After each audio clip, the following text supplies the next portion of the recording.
Assalamualaikum students. Hope you all are doing good. This is class 5th and I'm your teacher Miss Irad Siddiqui. Well, today we are starting our very first class of English language. But before starting our class, I want to discuss some important points regarding grammar to you. Firstly, the main thing of grammar is understanding. Unless and until you don't understand the topic, you won't able to make a strong grip on it.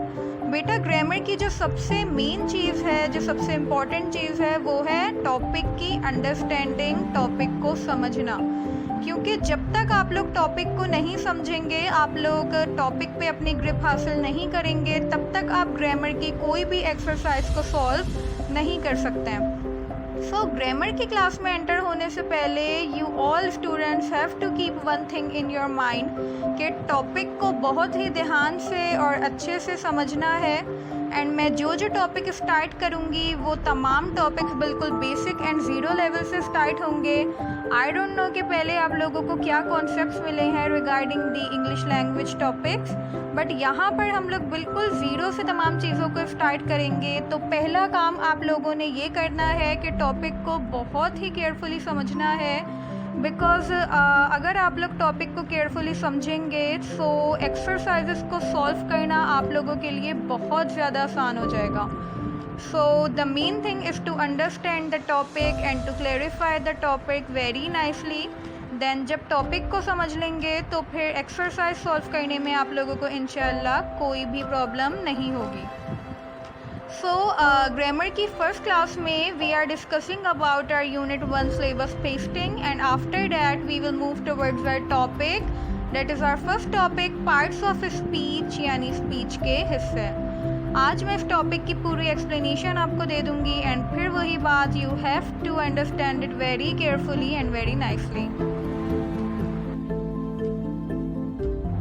So firstly we are moving towards our syllabus pasting कि आपके unit 1 में क्या क्या चीज़ें शामिल हैं और कौन कौन सी ऐसी एक्सरसाइजेस हैं जो कि आपको अपनी बुक में सॉल्व करनी है एंड ऐसी कौन सी चीज़ें हैं जो कि आप लोग अपनी कॉपी में उतारेंगे या सॉल्व करेंगे. सो let's move further. Okay, so the first topic is parts of speech and I'll give you the complete explanation of all the parts of speech कि parts of speech क्या होते हैं, parts of speech कितने होते हैं and parts of speech को हम use कैसे करते हैं.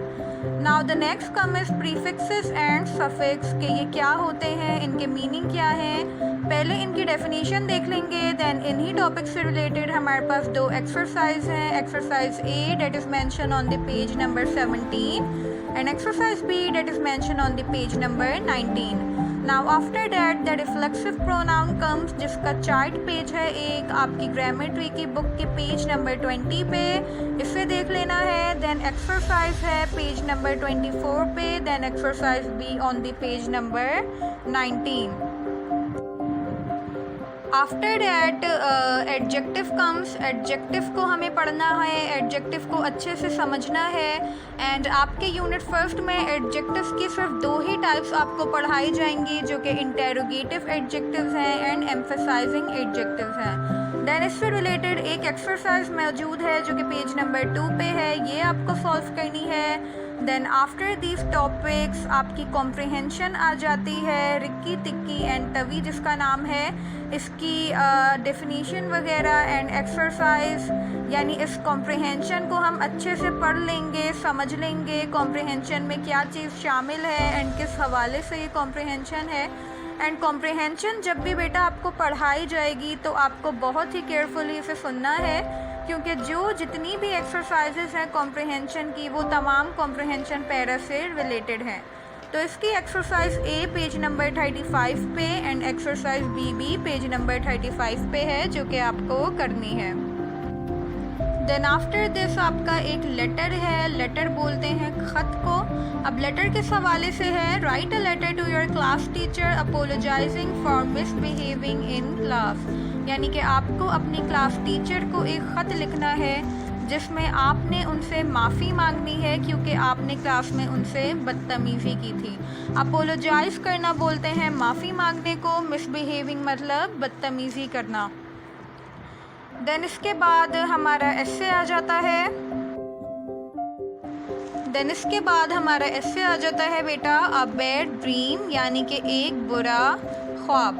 अच्छा, ये जो लेटर एंड एसे है ये आपको कॉपी में बहुत ही ध्यान से सॉल्व करना है। जैसा कि आपको यहाँ पे समझाया जाएगा, पढ़ाया जाएगा, वैसे ही आपको इन दोनों लेटर एंड एसे को अपनी कॉपी में सॉल्व करना है। बाकी जितनी भी चीज़ें हैं उसमें से कुछ एक्सरसाइज ऐसी हैं जो कि आपको अपनी बुक में सॉल्व करनी है एंड कुछ ऐसी हैं जो कि आपको अपनी कॉपी में सॉल्व करनी है। उन तमाम चीज़ों के बारे में आपको तमाम क्लास की स्टार्टिंग में ही बता दिया जाएगा। So let's move further towards our topic. Okay students, हमारा जो फर्स्ट टॉपिक आ जाता है वो है पार्ट्स ऑफ स्पीच। अच्छा, पार्ट्स ऑफ स्पीच होते क्या हैं, पार्ट्स ऑफ स्पीच का मतलब क्या है और कहते किसे हैं, पहले इन तमाम हवालों से हम बात कर लेंगे। मगर सबसे पहली चीज़ कि आपको टॉपिक को बहुत ही केयरफुली समझना है। एक्चुअली बहुत से स्टूडेंट्स ये सोचते हैं कि ग्रामर बहुत ज़्यादा मुश्किल है एंड तमाम एक्सरसाइजेस जो हैं वो हमसे सॉल्व नहीं हो पाएंगी। सो ऐसी बात बिल्कुल भी नहीं है। अगर आप लोगों ने ग्रामर के टॉपिक्स पे सबसे पहले बहुत अच्छी ग्रिप हासिल कर ली ना, तो आप लोगों के लिए एक्सरसाइज को सॉल्व करना बहुत ही आसान हो जाएगा। एंड एक बार आप लोगों ने टॉपिक को अच्छे से समझ लिया एंड ग्रामर पे अपनी ग्रिप हासिल कर ली, सो ग्रामर से अच्छा सब्जेक्ट कोई नहीं है। सो जो फर्स्ट टॉपिक हम लोग पढ़ने जा रहे हैं वो है parts of speech. Parts of speech का मतलब क्या है? पार्ट्स मीन्स होते हैं हिस्से।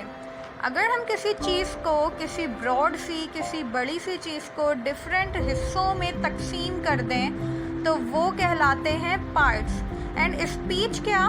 स्पीच हमारी बोलचाल, हम जो भी बोलते हैं, हम जो भी कन्वर्सेशन करते हैं आपस में एक दूसरे से, या हम जो भी तकरीर करते हैं उसे हम बोलते हैं speech. So parts of speech का मतलब है हमारी स्पीच के, हमारी बोलचाल के, हमारी कन्वर्सेशन में जो जो चीज़ें शामिल होती हैं, जो जो हिस्से शामिल होते हैं, जिन सबको मिला के हमारी कन्वर्सेशन के मीनिंग जो सामने आते हैं, हमारी स्पीच जो बनती है, उसे हम बोलते हैं पार्ट्स ऑफ स्पीच। अब देखते हैं कि पार्ट्स ऑफ स्पीच कितने तरह के होते हैं और कौन कौन से होते हैं। सो लेट्स मूव फर्दर। अच्छा बेटा, parts of speech consist of 8 things. अब देखते हैं कि क्या क्या चीज़ें शामिल हैं पार्ट्स ऑफ स्पीच में। सबसे पहले आ जाते हैं आपके noun, pronouns, verb, adjectives, adverbs, preposition, conjunction and interjection. ये इन टोटल 8 चीज़ों को मिला के जो है वो पार्ट्स ऑफ स्पीच आपका बनता है। अब इन तमाम चीज़ों को हम सीक्वेंस वाइज डिस्कस करते जाएंगे और हर टॉपिक के साथ, हर चीज़ के साथ मैं आपको समझा के एक एग्जाम्पल दूंगी। एग्जाम्पल से आपको उस चीज़ के कॉन्सेप्ट्स, उस चीज़ की डेफिनेशन और ज़्यादा क्लियर हो जाएगी। So firstly we are starting from the noun. Noun क्या होते हैं? नाउन जैसा कि आप सब क्लास 1 से ही पढ़ते हुए आ रहे हैं, वही डेफिनेशन जो एक नाउन की है कि noun is the name of person, place, animal और थिंग। ये डेफिनेशन थोड़ी सी पुरानी हो गई है। अब एक इससे भी इजी एंड सिंपल डेफिनेशन आप लोगों के लिए ये है कि noun is simply a naming word. किसी भी चीज़ का नाम नाउन कहलाएगा या कोई भी नाम नाउन कहलाएगा। अब इसमें 4 कैटेगरीज शामिल हैं।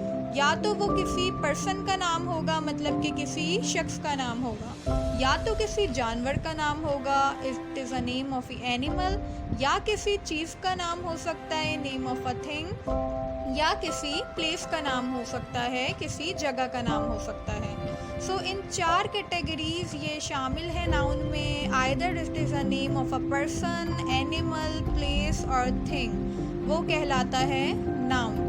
सो चलें अब एग्जाम्पल की मदद से नाउन को हम थोड़ा सा समझते हैं। मिसाल लें कि एक सेंटेंस हम लेते हैं कि Ali place cricket. Ali cricket खेलता है।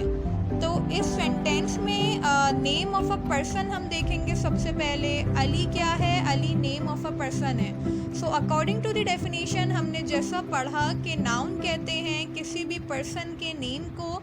सो इस सेंटेंस में अली नाउन हो गया। ऐसे ही अली ईट्स बिरयानी, या अली कुक्स फूड, या अली लाइक टू डांस, या कोई भी नाम किसी भी सेंटेंस में आ जाए किसी पर्सन का तो वो नाउन कहलाएगा।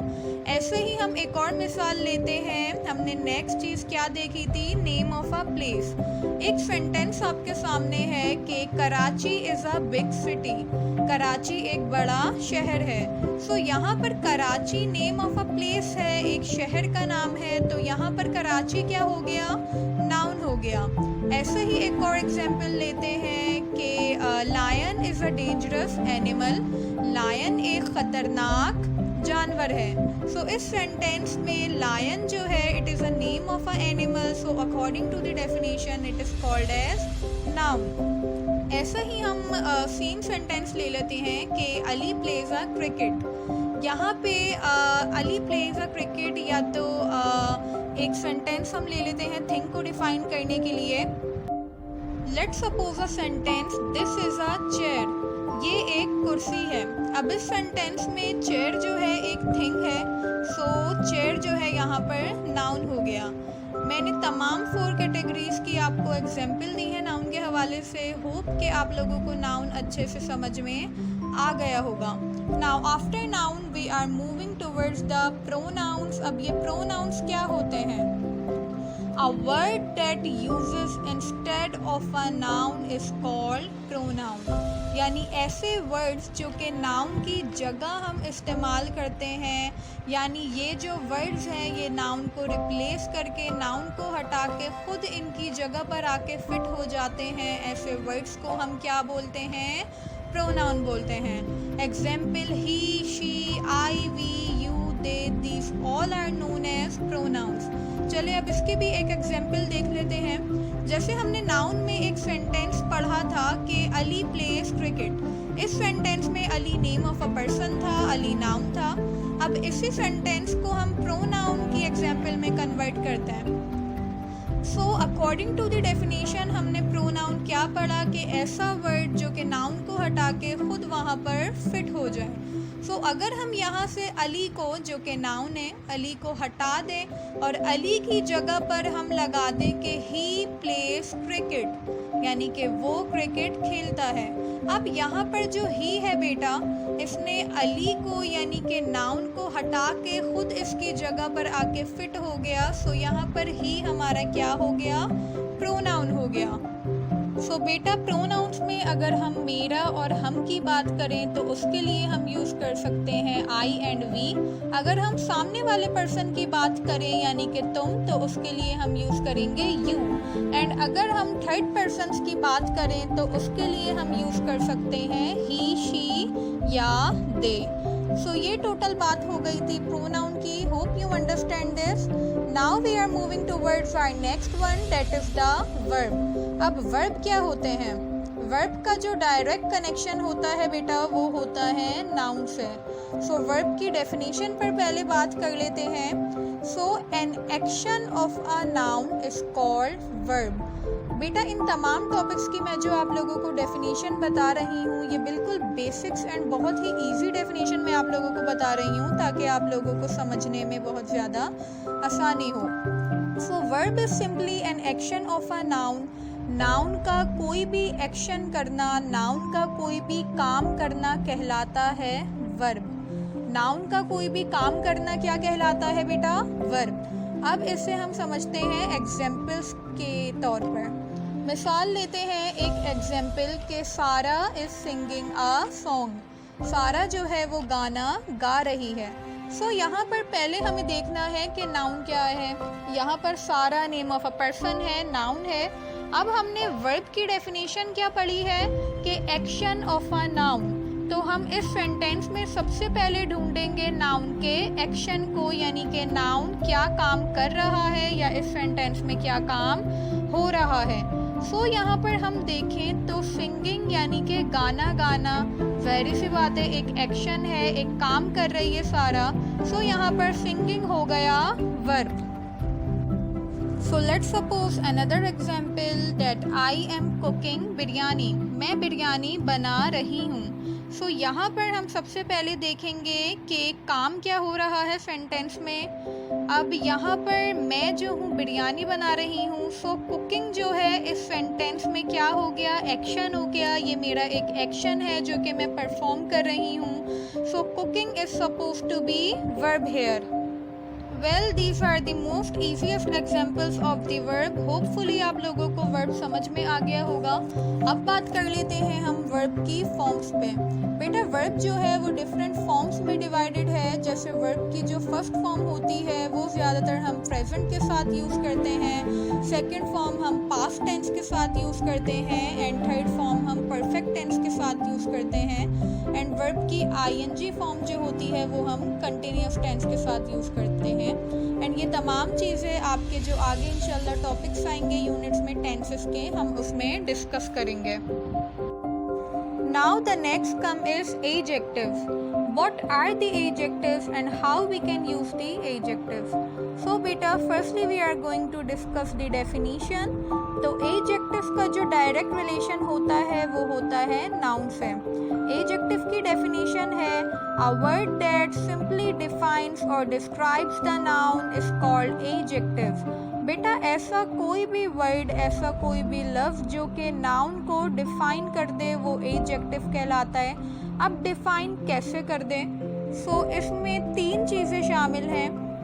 या तो वो नाउन की क्वालिटी को बता देगा, that is called the qualitative adjective, या तो वो नाउन की क्वांटिटी को बता देगा, that is called the quantitative adjective, या तो नाउन की स्टेट को बता देगा। सो ऐसा कोई भी वर्ड जो कि हमें नाउन के बारे में बता दे कि ये नाउन क्वालिटी वाइज कैसा है, ये नाउन क्वांटिटी वाइज कैसा है, या इस नाउन की स्टेट क्या है, सो वो वर्ड हमारे पास हो जाता है एडजेक्टिव। सो चलें अब एडजेक्टिव की जो है वो एग्जाम्पल देख लेते हैं। लेट्स सपोज अ सेंटेंस कि Ahmad is a good boy. Ahmad एक अच्छा लड़का है। सो यहाँ पर अहमद नाउन है एंड यहाँ पर जो गुड है वो एक्चुअली हमें अहमद की क्वालिटी बता रहा है, वो अहमद के कैरेक्टर के बारे में बता रहा है, वो हमें बता रहा है कि अहमद यानी कि नाउन क्वालिटी वाइज कैसा है या नाउन कैसा है। सो यहाँ पर जो गुड हो जाएगा बेटा वो हो जाएगा adjective, because according to the definition जो भी वर्ड हमें नाउन की क्वालिटी बता दे वो क्या था, एडजेक्टिव था। सो यहाँ पर गुड अहमद को डिफाइन कर रहा है। सो यहाँ पर गुड हमारे पास एडजेक्टिव हो गया। Let's suppose another example. अब हम एग्जाम्पल देखते हैं क्वांटिटी वाइज की। एक सेंटेंस है कि there are 4 apples in the bucket. Bucket में 4 सेब मौजूद हैं। सो यहाँ पर एप्पल्स जो हैं वो नाउन है एंड कितने एप्पल्स मौजूद हैं, 4 एप्पल्स मौजूद हैं। सो ये जो 4 है ये हमें बता रहा है quantity of apples, quantity of noun. So ये 4 यहाँ पर क्या हो गया, एडजेक्टिव हो गया। सो ये एडजेक्टिव की 2 टाइप्स थी। होपफुली आपको एडजेक्टिव समझ में आ गया होगा। ऐसा वर्ड जो कि नाउन को डिस्क्राइब कर दे, नाउन की क्वालिटी बता दे, नाउन की क्वांटिटी बता दे, नाउन की स्टेट बता दे, वो वर्ड कहलाता है adjective. Now the next come is adverb. बेटा एडवर्ब हमें देखने से ही पता चल रहा है कि इसका ताल्लुक जो है वो है वर्ब से। जैसा कि एडजेक्टिव हमें नाउन के बारे में बताता था, ऐसा ही एडवर्ब जो है हमें वर्ब के बारे में बताता है। A word that describes or defines the verb is called adverb। ऐसा कोई भी वर्ड जो कि हमें वर्ब के बारे में बता दे कि उस वर्ब की क्वालिटी क्या है या उस वर्ब की क्वांटिटी या स्टेट क्या है, तो वो वर्ड कहलाता है एडवर्ब। चलें एक मिसाल लेते हैं कि सारा प्लेस क्रिकेट फास्टली। सारा जो है वो क्रिकेट बहुत तेज़ी से खेलती है। सो यहाँ पे जो वर्ब है वो है प्लेस, और ये जो फास्टली है ये हमें उस वर्ब की क्वालिटी बता रहा है। ये एक्चुअली उस वर्ब को डिफाइन कर रहा है कि सारा क्रिकेट बहुत तेज़ी से खेलती है। सो ये जो फास्टली यहाँ पर है ये क्या हो गया, एडवर्ब हो गया, क्योंकि ये हमें सारा के एक्शन को यानी कि वर्ब को डिफाइन कर रहा है। So this is called as adverb here. Now the next topic is preposition। हमें देखने से ही पता चल रहा है कि यहाँ पर पोजीशन के ऊपर जो है बात होने वाली है। प्रेपोजिशन ऐसा वर्ड जो कि हमें किसी चीज़ की पोजीशन बता दे कि वो चीज़ कहाँ पर मौजूद है, वो कहलाता है प्रेपोजिशन। मिसाल लेते हैं, the cat is under the table. बिल्ली टेबल के नीचे है। सो यहाँ पर जो अंडर वर्ड है ये हमें उस कैट की पोजीशन के बारे में बता रहा है कि वो कैट कहाँ पर मौजूद है। सो यहाँ पर अंडर क्या हो गया, प्रेपोजिशन हो गया। ऐसे ही डिफरेंट एग्जाम्पल हैं like in, out, under, before, after, ये तमाम चीज़ें जो हैं वो प्रेपोजिशन में आ जाती हैं। Now the next topic comes is conjunction. Conjunction क्या होते हैं, सो इसकी डेफिनेशन पर बात करते हैं। A word that joins the two sentences together, a word that joins the two words together is called conjunction. ऐसा कोई भी एक वाहिद वर्ड जो कि दो वर्ड्स को या दो सेंटेंसेस को या दो फ्रेजेस को आपस में ज्वाइन कर दे, मर्ज कर दे, आपस में जोड़ दे, वो वर्ड क्या कहलाता है बेटा, कंजंक्शन कहलाता है। लेट्स सपोज एन एग्जाम्पल कि biryani and pasta are the most likely dish in Pakistan. Biryani और पास्ता जो है वो पाकिस्तान में सबसे ज़्यादा पसंद होने वाली डिश है। सो यहाँ पर बेटा ये जो एंड है इसने कंजंक्शन का काम किया। बेसिकली इस एंड ने यहाँ पर दो सेंटेंसेस को आपस में जोड़ा है। अब कैसे जोड़ा है, अगर हम यहाँ से एंड हटा देते सो ये दो अलग अलग सेंटेंसेस थे कि biryani is the most likely dish in Pakistan, pasta is the most likely dish in Pakistan. So यहाँ पर हमने बीच में एंड लगा दिया, बिरयानी एंड पास्ता। सो ये एंड ने यहाँ आके दो सेंटेंसेस को आपस में जोड़ दिया और कहने में मज़ीद आसान कर दिया। सो यहाँ पर एंड क्या हो गया, कंजंक्शन हो गया। ऐसे ही बट एंड बिकॉज ये डिफरेंट टाइप्स ऑफ कंजंक्शन है।